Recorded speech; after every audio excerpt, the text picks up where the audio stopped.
이스라엘에서 보리추수는 무교절이 있는 그 초실절부터 첫 시작하기 시작해서 한 오멜, 두 오멜 하루씩 세워서 55멜이 되는 오순절에 마치게 됩니다. 그런데 초실절 날짜를 잡는 방법에 있어서는 제가 전에 한번 알려드리긴 했는데 사두개파와 바리새파가 그 의견을 달리하고 있습니다. 오늘날은 바리새파가 주장하는 기준으로 초실절을 정하고 있는데 바리새파는 6월절 다음 날을 큰 안식일로 여겨서 초실절은 안식일 다음 날이거든요. 그런데 6월절 다음 날을 큰 안식일로 여겨서 그 다음 날을 초실절로 이렇게 정하게 되는 것이죠. 반면에 이렇게 정하게 되면은 이 초실절 날짜가 매년 요일이 바뀝니다. 그렇죠? 요일이 바뀝니다. 그것은 우리가 음력을 사용하면 매년 그 요일이 바뀌는 것과 같은 이치입니다. 사두개파는 어떻게 주장을 했냐면요. 6월절 다음에 큰 안식일은 동일하게 지키지만 요 7일 동안 있는 안식일이 있겠죠. 그래서 예를 들어서 안식일이 토요일이니까 이날이란 말이에요. 토요일이.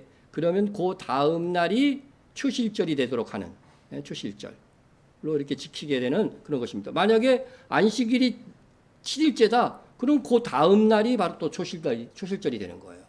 그래서 사두개파의 주장으로 하면은 항상 어떻게 돼요? 주일이 초실절이 되는 거죠. 주일이 초실절이 되는 거예요. 그럼 예수님 당시에는 바리새파의 주장대로 지켰을까요? 사두개파 주장대로 지켰을까요? 우리가 성경의 배경을 알면은 당연히 사두개파의 주장으로 지켜졌을 거라고요. 왜냐하면 그 당시에 종교에 관한 권한은 다 사두개파가 쥐고 있고 사두개파 중에서만 제사장이 나왔어요. 그러니까 바리새파 중에는 제사장이 없습니다. 백성들로부터 바리새파가 더 지지는 받았지만 실질적인 권력은 사두개파가 쥐었기 때문에 사두개파의 주장대로 지켜졌을 것이다 하는 것입니다. 그리고 이 주장만은 사두개파의 주장이 옳습니다. 그래서 초실절은 항상 주일, 예수님께서 부활하신 주일에 오게 되는 것입니다. 자, 우리 말씀을 봐도 안식일 이튿날 곧 너희가 요제로 곡식단을 가져온 날부터 세워서 7 안식일 수요를 세우고 7 안식일 수요면 77이 49. 그죠? 그 다음에 7 안식일 이튿날이니까 반드시 주일이 되겠죠. 이튿날까지 합하여 50일을 계수하여 새 소재를 여호와께 드리고. 그러니까 초실절, 예수님이 부활하신 그 부활절이죠. 우리는 지금 부활절로 부르는데 부활절은 항상 주일이고 오순절도 어떻게 돼요? 그 이후로 50일 후니까 항상 주일이 되도록 하나님께서 이미 정하셨어요. 큰 안식일이 아니고 그냥 안식일 이튿날입니다. 무교절 중에 안식일 이튿날. 자, 그래서 이렇게 지켜야 당연히 우리가 오순절 성령 강림절 이후로 세워지는 교회가 주일을 지키는 것도 정당성을 가질 수가 있습니다. 항상 주일이 되는 오순절부터 이방의 복음이 전파되었고 복음을 받아들인 이방 교회는 예수님께서 우리의 구원을 이루신 부활의 날인 안식구 첫날 곧 주일을 성일로 지키게 된 것입니다. 이 사도행전이나 또 서신서의 기록을 보면 항상 안식후 첫날에 헌금을 거두어서 이렇게 구제 헌금하는 것들이 기록된 걸로 봐서 이미 사도시대부터 안식후 첫날인 주일은 성수되고 있었다. 이렇게 보아야 할 것입니다. 그런데 여러분이 아시는지 모르시는지 모르겠지만 올해의 6월절은 초실절로부터 당연히 50일 이후가 되어야 되는데 지금 우리는 거의 80일 정도 지나서 지금 지키고 있습니다. 그 이후의 변은 이렇습니다. 이스라엘 종교역으로 보면은요, 신년이 어떻게 결정되냐면은 춘분 후에 첫날이 오는 그것을 첫째 달이라고 이렇게 이제 정합니다. 그리고서 그 달의 1월 14일, 이스라엘 달력으로 1월 14일이 6월절이고 그 다음 날부터 7일간이 무교절이 되는 것인데, 이게 유대 6월절을 정하는 이 랍비가 고대로부터 전해져 오는 이 성경적인 방식으로 하지 않고 춘분이 오기 전에 그 전달로 1월을 정해버린 겁니다. 그래서 올해의 6월절 날짜가 1개월 빨라진 거다. 이렇게 설명했는데, 그래서 어떤 교회들은 6월절을 4월 27일로 이렇게 지키는, 기준에서 지키는 그런 교회도 봤습니다. 저는 이것을 6월절과 부활절 지나고 나서 알아서, 그래서 오순절이라도 정확하게 지키자는 마음으로 한 달 정도 늦게 우리가 지금 오순절을 지키고 있는 것입니다. 올해의 오순절은 룻기를 통해서 우리가 생각해 보는 시간을 갖도록 하겠습니다. 룻기는 예수님 이후 시대를 사는 교회와 성도들에게 귀한 가르침을 주는 말씀이고, 또한 우리 이방인 교회가 천년 왕국에 들어갈 공적을 쌓는 중요한 포인트를 우리에게 가르쳐 줍니다. 베들레헴 사람 엘리멜렉이라고 하는 사람이 그의 아내 나오미와 함께, 그리고 두 아들이 있었어요. 두 아들 말론과 기론이 있었는데, 이들 네 식구가 베들레헴 사람이었는데 모압 땅으로 흉년이 들자 이 베들레헴에서 이렇게 피신을 간 겁니다. 자, 그런데 이주한 지 얼마 안 되어서 그만 이 엘리멜렉이 사망이에요. 사망. 죽었어요. 그러자 나오미는 두 아들을 결혼을 시킵니다. 말로는 룻이라고 하는 모압 여인과, 그리고 기료는 오르바라고 하는 모압 여인과 이렇게 결혼을 시킵니다. 유대인과 이방인이 결혼하여 하나가 된 것입니다. 그런데 슬프게도 10년쯤 지나서 두 아들이 그냥 다 죽은 거예요. 그러니까 지금 여자들만 남았습니다. 이 기가 막힌 이 상황들 속에서 다행히 고향 베들레헴에서 이제 흉년이 끝났다는 소식이 들려옵니다. 그래서 다시 베들레헴으로 가려고 합니다. 그런데 두 며느리 중에 오르바는 최종적으로 모압 땅에 그대로 남기로 했고, 룻은 시어머니 나오미를 따라서 이렇게 같이 베들레헴으로 돌아오기에 이르는 것입니다. 그런데 우리는 이 룻기의 줄거리를 읽으면서 이것이 이방인과 유대인 교회에 관한 이런 메시지라고 하는 것과 또 오순절과 관계된 말씀이라는 것에 대해서는 잘 들어오지 못했을 것입니다. 하나님의 말씀의 풍성함으로써 오늘 룻기에 담긴 마지막 시대에 하나님께서 정말로 원하시는 교회가 무엇이었는가를 깨닫는 시간이 되었으면 좋겠습니다.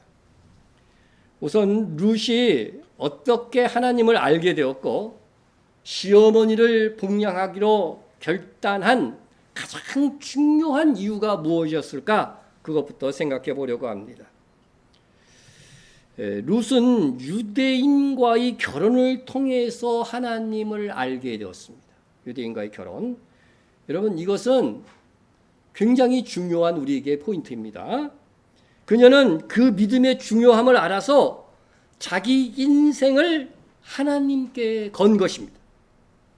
룻이 동서인 오르바처럼 모압에 그대로 남았다고 한다면 하나님을 섬길 수가 없어요. 모압의 신들을 섬겨야 됩니다. 그것을 안 룻은 하나님을 믿고자 하나님을 믿는 시어머니 나오미를 따라서 또 하나님을 믿는 나라인 그 유대 땅, 특히 베들레헴으로 향하게 된 것입니다. 구약 시대에는요, 하나님을 믿으려고 하면 이 방법밖에 없어요. 구약 시대에는 하나님을 믿으려면 유대교로 들어와서 유대인이 되어야만 하는 겁니다. 예? 그래서 룻은 그것을 선택한 것입니다. 평생 시어머니를 모시며 살더라도 하나님을 선택한 것이고 이것이 룻의 믿음이었던 것입니다. 예? 여러분, 지금 룻이 유대인과 결혼해서 한 몸이 되고 한 가족이 된 이것은요, 구약 시대에 하나님을 믿는 방법이기도 하지만 신약 시대의 하나의 모형이 됩니다. 이것은 에베소 2장에 보면 정말 하나님이 원하시고 주님께서 십자가를 지심으로 원하셨던 교회의 모형을 그대로 보여주는 것입니다. 그래서 유대인과 이방인이 한 몸이 되라고 되어 있어요. 한 몸이 되어서, 한 몸이 된다는 결혼을 의미하잖아요. 룻과 이방인 룻과 유대인 말론이 결혼해서 한 몸이 되어져서 하나님을 섬기는 이 모델이 바로 예수님 이후 시대의 참된 교회의 모형이라고 하는 것을 우리에게 보여주는 것입니다. 이후의 말씀을 통해서 그것을 우리가 확인하게 되겠습니다. 자, 룻은 시어머니 나오미와 어느 절기에 베들레헴으로 왔을까 하는 것입니다. 룻기를 자세히 보면 나오미가 며느리 룻을 데리고 추수 시기에 고향으로 돌아오는 것을 보게 됩니다. 나오미가 모압 지방에서 그의 며느리 모압 여인 룻과 함께 돌아왔는데 그들이 보리 추수를 시작할 때에 베들레헴에 이르렀더라 했습니다. 여러분, 보리 추수를 시작할 때가 언제라고 그랬어요? 초실절이라고 그랬죠. 그죠? 시작할 때가 초실절입니다. 룻의 역할은 이제 초실절 이후부터입니다. 이는 룻이 이방인을 상징하는 인물이므로 유대인들로부터 복음을 받은 이방교회의 역할은 예수님 부활 이후의 시대부터 있을 것을 말씀하고 있는 것입니다. 보리 추수는 초실절에 시작해서 언제 끝납니까? 바로 오순절, 우리가 오늘 지키고 있는 오순절 성령 강림절에 끝나는 것입니다. 초실절과 오순절 사이에 베들레헴으로 돌아온 두 가부 나오미와 그 며느리 룻은 일단은 먹고 살아야 됩니다. 그래서 룻은 보리 이삭 죽기를 하여서 생계를 이어갑니다. 룻이 밭에서 저녁까지 줍고 그 주운 것을 떠니 보리입니다. 보리가 한 에바쯤 되는지라 그것을 가지고 성읍에 들어가서 시어머니에게 그 주운 것을 보이고 그가 배불리 먹고 남긴 것을 내어 시어머니에게 드리매. 룻은 보리 이삭 죽기로 시어머니와 함께 연명을 했습니다. 그런데요, 이 이삭 죽기를 한 밭이 누구의 밭이었냐면은 보아스라고 하는 베들레헴 사람의 밭이었다고 하는 것입니다. 나오미는 이 사실을 룻으로부터 듣고서 넉넉한 이 부자인 보아스가 자기 집안의 고엘이 되기를 원했습니다. 여러분, 고엘은 뭐냐면은 기업 물을 자라 하는 뜻인데 누가 땅을 팔아야 될 정도로 가난해졌어요. 그리고 또 아들이 없어 대를 잇지 못하게 될 경우에는 그 사람을 구제하고 또 대를 이을 수 있도록 도울 의무를 가진 최측근 친족을 가리키는 것입니다. 나오미는 자기 남편이 죽었으니 대를 이을 수가 없습니다. 룻도 마찬가지입니다.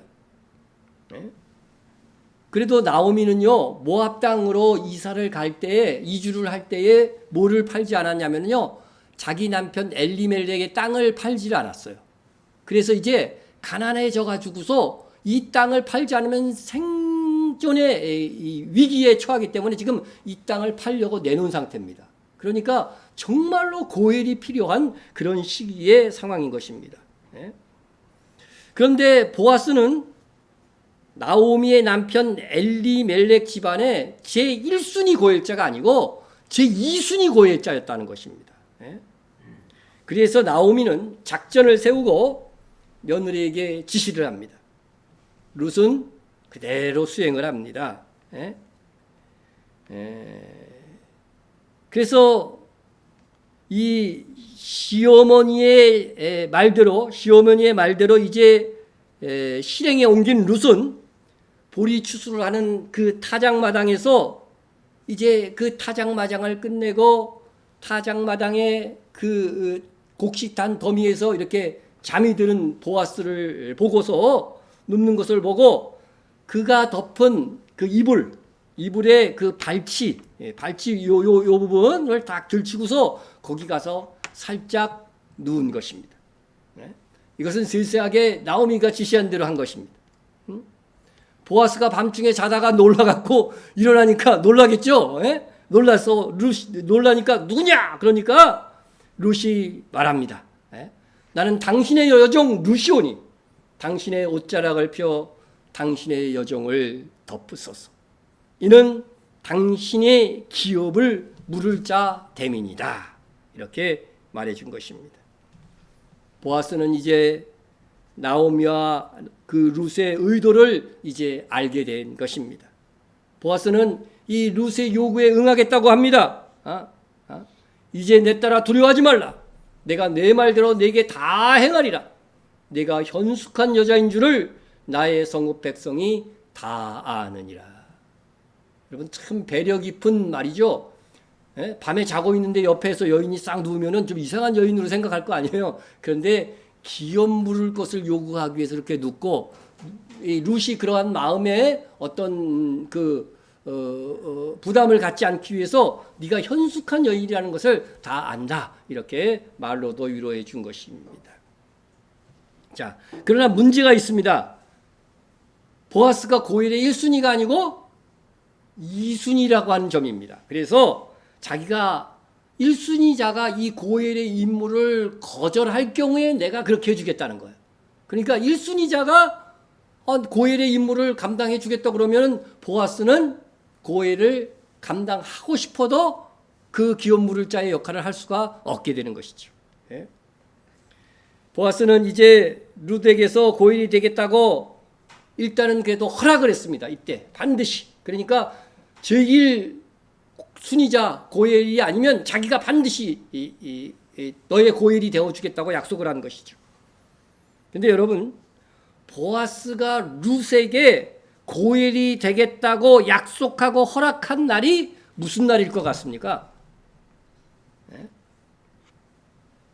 나오미의 말을 한번 보세요. 보아스는 우리의 친족이 아니냐. 보라 그가 오늘 밤 타작마당에서 보리를 까불리리라. 여러분 타작한다는 것은 추수를 어떻게 돼요? 이제 완전히 끝내는 거예요. 여러분 보리 추수가 끝나는 절기가 무슨 날이라고요? 맥추감사절, 오순절, 칠칠절 그날인 것입니다. 바로 그날에 있을 일이 무엇이냐면요. 신약 성경을 보세요.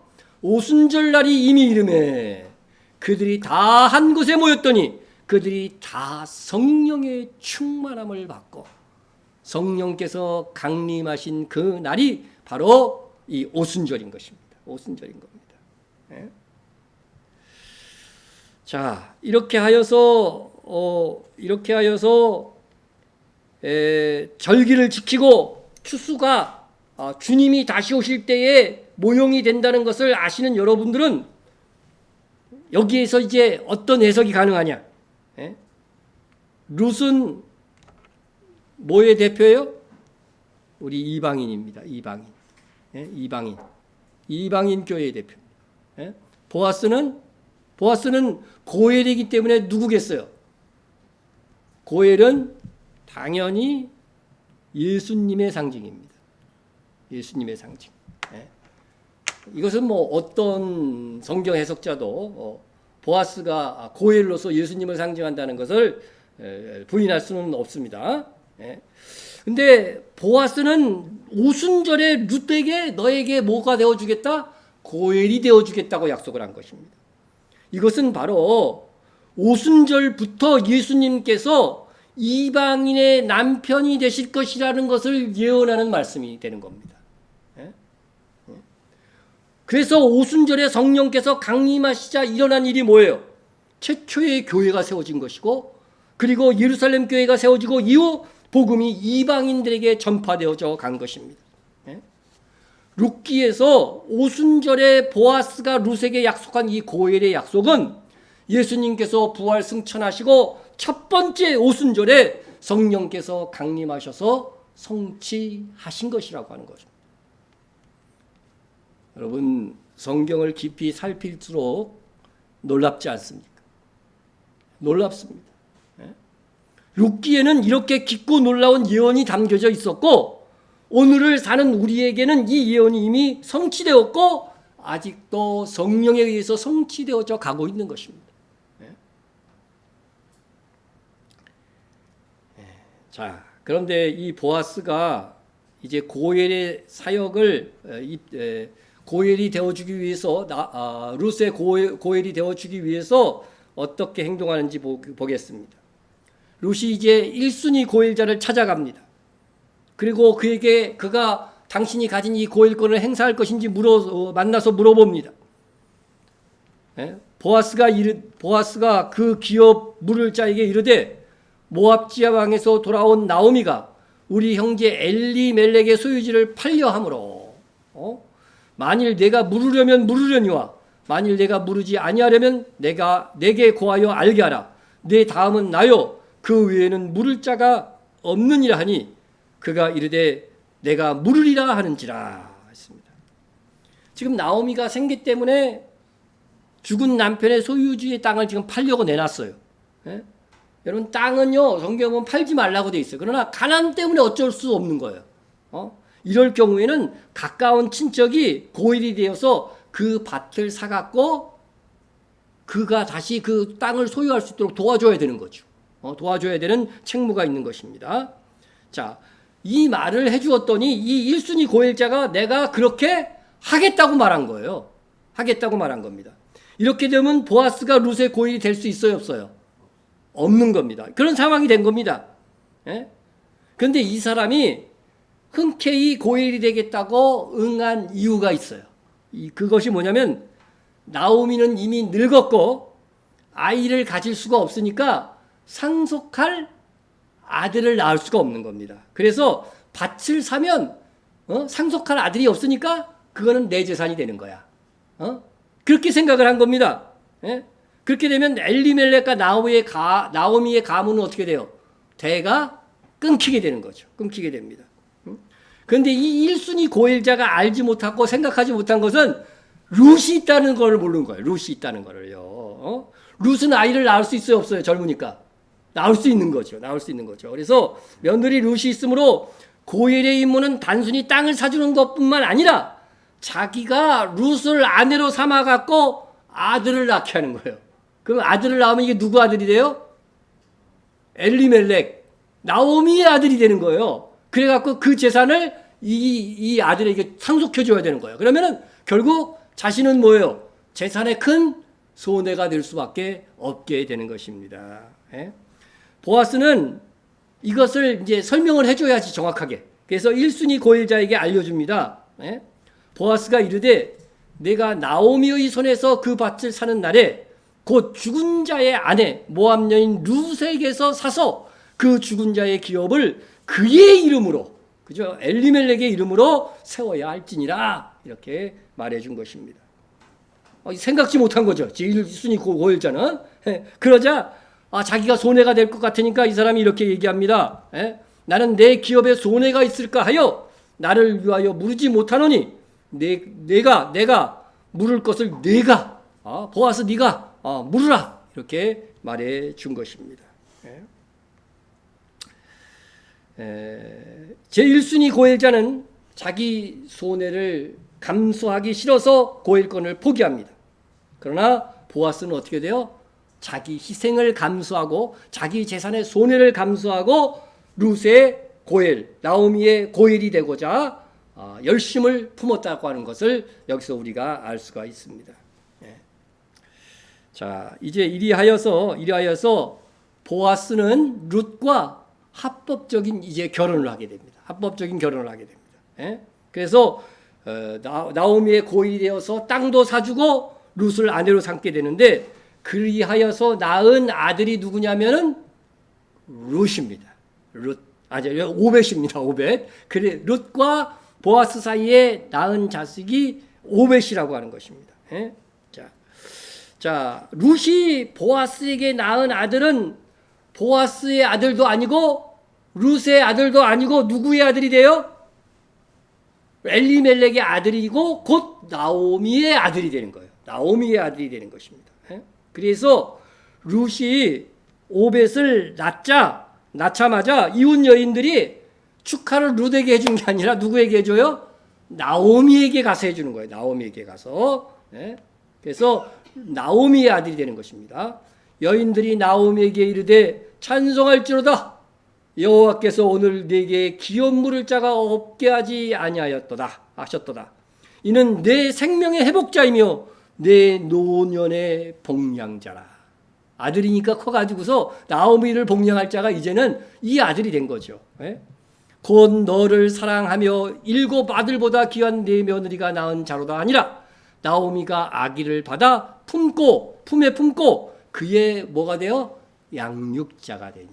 이 아들은 룻의 아들이 아니에요. 룻이 낳았지만 나오미의 아들이 된 거예요. 그래서 나오미가 양육자가 된 것이라고 말하고 있는 것입니다. 룻은 이방 여인으로서 유대의 한 가문의 기업을 이어준 역할만 한 것입니다.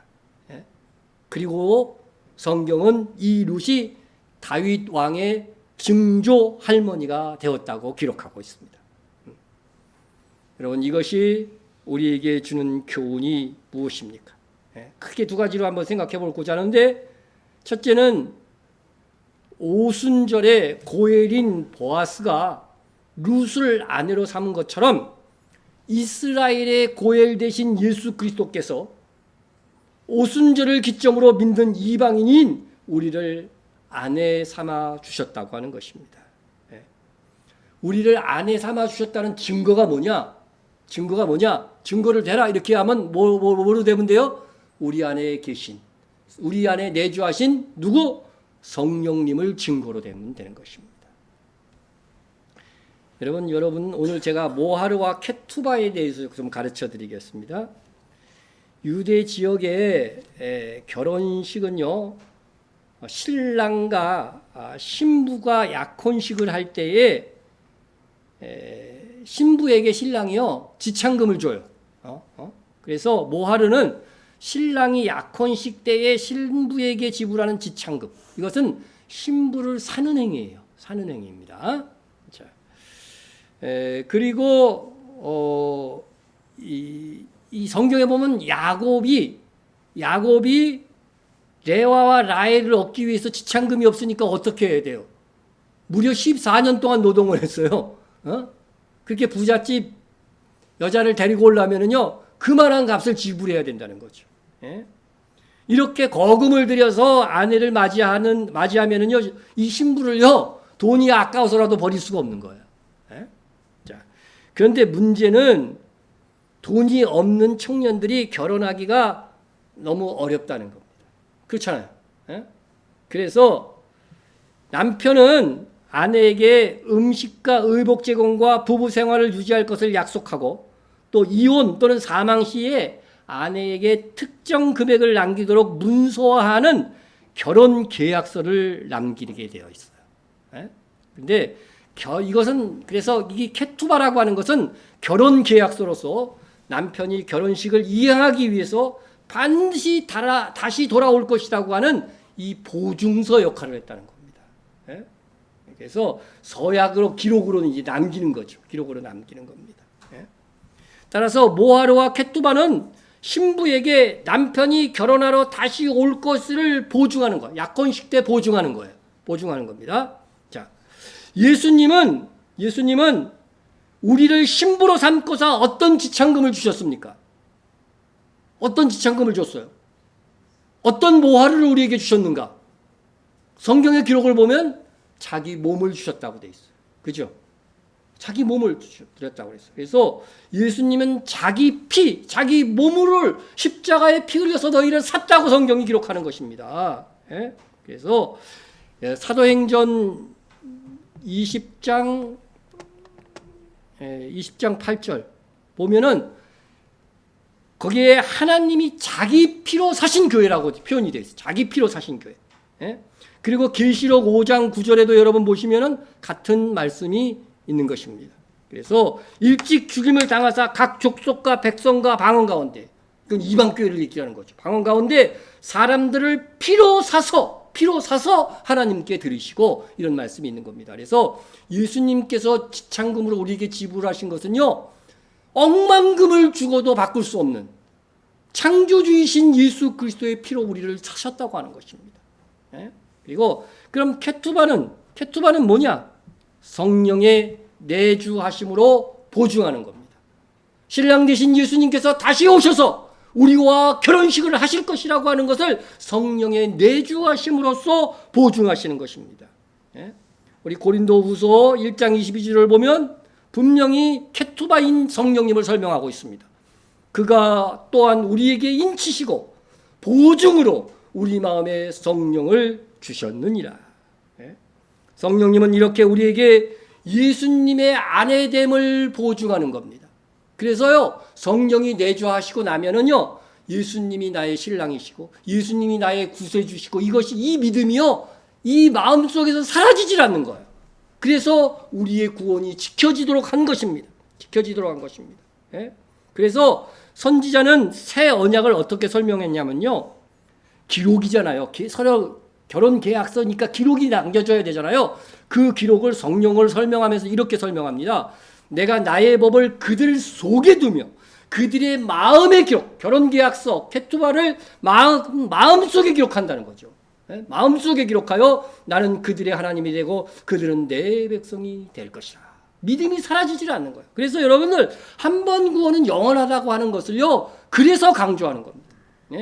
이것을 부정하는 사람들은 성령께서 결혼 보증서 케투바 되심을 부인하는 것과 같다고 하는 것입니다. 자, 이렇게 오순절을 기점으로 우리의 신랑 되실, 우리의 고엘 되실 예수 그리스도가 룻기에 예언되어져 있음을 우리가 감사하고 받아들여야 된다. 그리고 두 번째 교훈은 뭐냐면요, 두 번째 교훈은 이방 교회는 룻과 같은 사명이 주어진다는 거예요. 룻이 끊어질 뻔한 유대인 가문의 대를 이어준 것처럼 이방인 교회는 유대인들에게서 예수 그리스도를 믿는 믿음이 끊어지지 않도록 도와야 된다는 것입니다. 또 룻은 유대인 말론의 아내로서 유대인 엘리멜렉과 나오미의 며느리로서 그들과 뭐가 된 거예요? 한 몸, 한 가족이 된 것입니다. 그리고 유대인 보아스와도 결혼하여서 한 가족이 되었습니다. 이것이 보여주는 것은 오순절 이후에 탄생하는 이방 교회는 유대인과 하나가 되어야 한다는 것입니다. 그것이 하나님께서 인정하시는 가장 이상적인 교회였다고 하는 겁니다. 초대교회가 그러했습니다. 그러나 1000년이 넘는 시간 동안 하나님의 뜻을 오인한 이방교회에서 유대인들을 몰아내기 시작했습니다. 몰아내다 못해서 유대인들을 앞장서서 박해하고 죽이기까지 했습니다. 이에 대한 이 유대인들의 이 적대감이 지금 유대인들에게 복음 전함에 있어서 가장 큰 장애가 되고 있는 현실입니다. 이것은 바로 룻기에 나타난 이방교회에 대한 역할에 대해서 이해가 부족한 탓이었습니다. 분명히 에베소서 2장에서 주님이 원하시는 가장 이상적인 교회, 그것은 유대인과 이방인이 하나 되는 교회였습니다. 보아스는 예수님의 상징이고 룻은 이방인 교회의 상징입니다. 그러므로 예수 그리스도의 아내된 이방인 교회는 유대인에 대하여 룻과 같은 역할이 주어지는 그런 사명이 있습니다. 그러면서 이 말씀을 에베소 2장에서 주십니다. 그러므로 생각하라. 너희는 그때에, 여기 그때는 언제냐면은 이게 구약 시대죠. 구약. 예, 구약 시대. 구약 시대에는 우리가 이방인이었다는 거죠. 그때는 육체로는 이방인이요.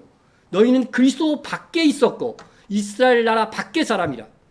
이제 전에 멀리 있던 구약 시대에 멀리 있던 너희가 그리스도 예수 안에서 그리스도의 피로 가까워졌느니라. 그는 우리의 화평이신지라. 둘로 하나를 만드사. 여기 둘은 뭐예요? 문맥을 보면 분명히 유대인과 이방인을 하나로 만드사입니다. 둘로 하나를 만들었다는 것입니다. 예수 그리스도의 십자가를 통해서. 원수된 것 곧 중간에 막힌 담을 자기 육체로 허시고. 자기 육체로. 여러분 중간에 이 막힌 담이 있었어요. 유대인과 이방인이 하나 되는데 막힌 담이 그동안 뭐였어요? 그게 바로 율법이었단 말이죠. 율법으로 이방인은 하나님 믿으려면 유대인이 돼야 돼. 이 율법 때문에 이방인이 하나님을 믿기가 어려운 거죠. 다 어떻게 유대 땅으로 와서 믿을 수 있습니까? 그래서 법조문으로 된 계명의 율법을 폐하셨으니, 이 율법을 다 폐했다는 말이 아니고 이 부분, 그죠? 예? 이방인이 하나님을 믿으려고 한다면 어떻게 돼요? 유대인이 되어야 한다는 이 율법, 계명의 율법을 폐하셨다는 거예요.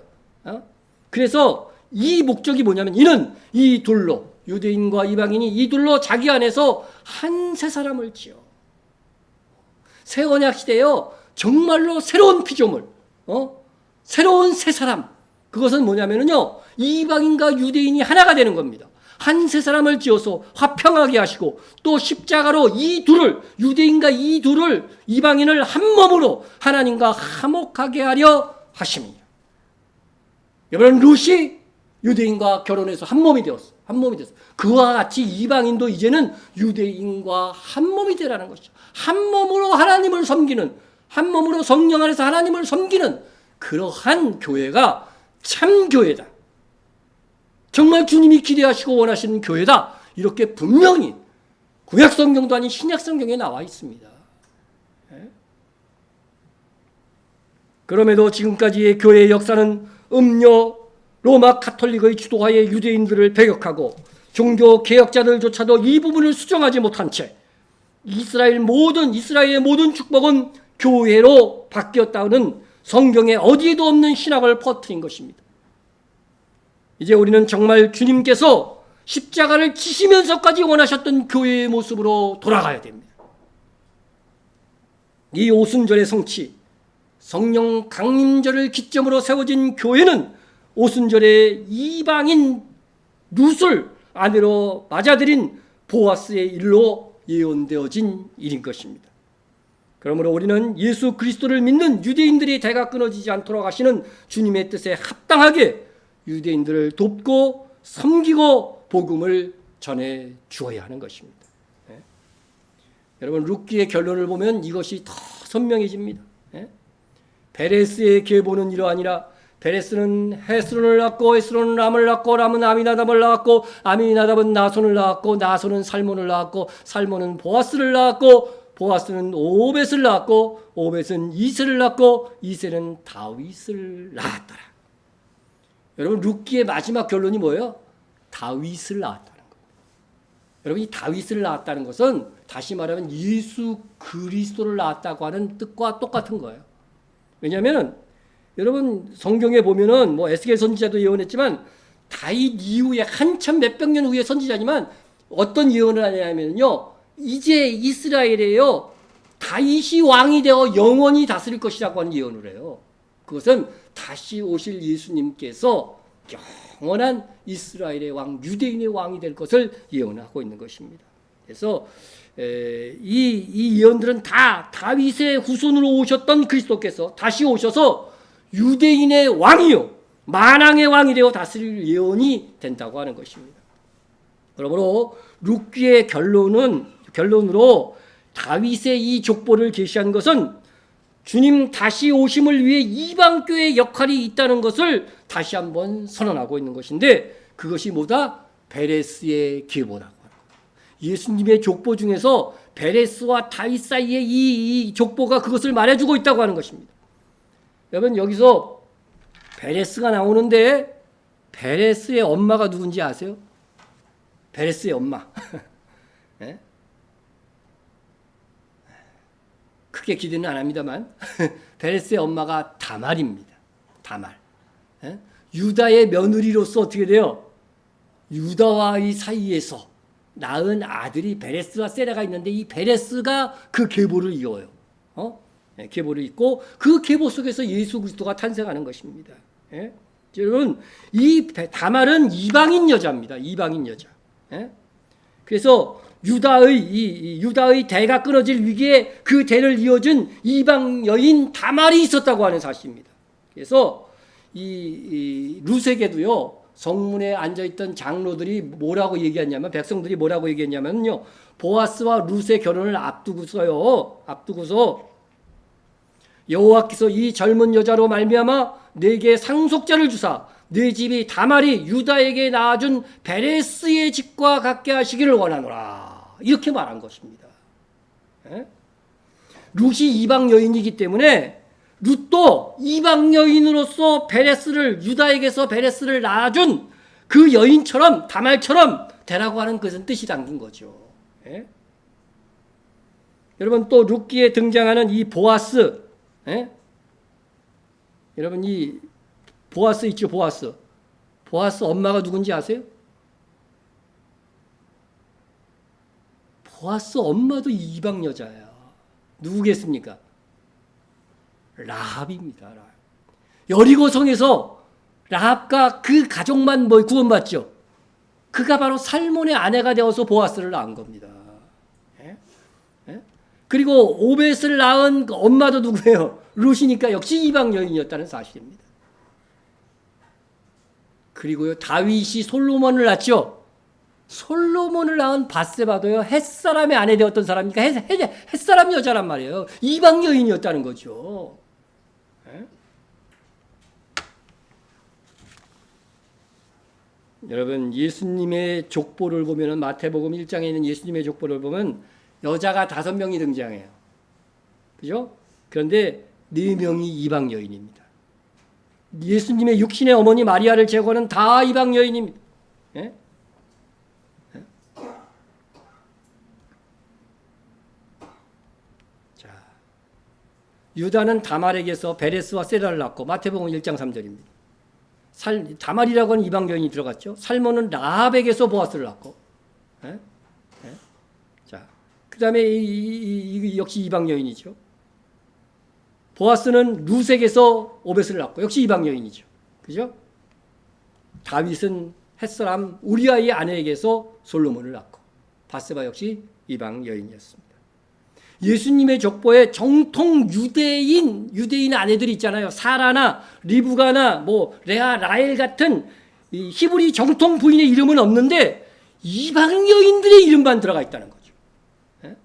이는 이스라엘 유대인을 위한 유대인의 계보를 이어가기 위해서 이방인의 역할이 있다는 것을 이 족보 속에서 남기고 룻기의 족보 속에서도 마태복음 1장의 족보 속에서도 그것을 남겨주고 있는 것입니다. 우리는 이 시대에 룻이 되어야 됩니다. 우리 교회가 이스라엘을 돕고 선교 지원하는 이 일은 우리가 하나님께 말할 수 없는 큰 상을 얻게 하는 일입니다. 여러분 이방 교회가 흉년이 들었을 때에 예루살렘 교회를 돕는 일에 대하여서 바울은 이렇게 말했습니다. 저희가 기뻐서 하였거니와 기뻐서 이방 교회가 이스라엘 교회를 도왔다는 거죠. 또한 저희는 그들에게 빚진 자니 만일 이방인들이 그들의 영적인 것을 나눠 가졌으면 육적인 것으로 그들을 섬기는 것이 마땅하도다. 우리는 복음에 있어서요 유대인들에게 빚진 자인 것입니다. 이방의 복음을 전한 사도들은 다 유대인이었습니다. 그래서 예수 믿는 유대인들을 돕는 것은 마땅한 바라고 말씀하고 있는 것입니다. 거기에 우리는 그들의 교회가 확장하도록 돕는 영적인 섬김까지 하고 있습니다. 여러분 이 교회에 출석함으로 인해서 하늘 상급에 있어서 여러분이 속된 말로 말하면 봉 잡은 것입니다. 우리 오순절 성령 강림절에 오순절에 일어난 사건을 기록한 이 룻기를 통해서 주시는 우리의 사명 잊지 말고 충성스럽게 감당합시다. 통성으로 한번 기도하겠습니다. 이방인인 우리를 택하사 그리스도의 신부로 삼으시고 주와 함께 영광을 누리게 하시는 하나님께 감사드리는 기도를 하시기 바랍니다. 이게 오순절에 합당한 기도입니다. 그리고 우리 교회가 룻과 같이 유대인을 돕고 그들과 한 가족 한 교회가 되어서 주님이 원하시는 교회 역할을 다할 수 있도록 여러분 그 사명 잘 감당할 수 있도록 기도해 주시기 바랍니다. 성령 충만한 성도요 교회가 승리하는 우리 교회가 승리하는 삶이 될 수 있도록 여러분 기도해 주시기를 바랍니다. 또 북한 및 박해 속에 있는 성도들을 위해서 나라를 위하여 또 교회와 목회자와 성도 간의 중보를 위해서 함께 기도하도록 하겠습니다. 통성으로 기도합니다.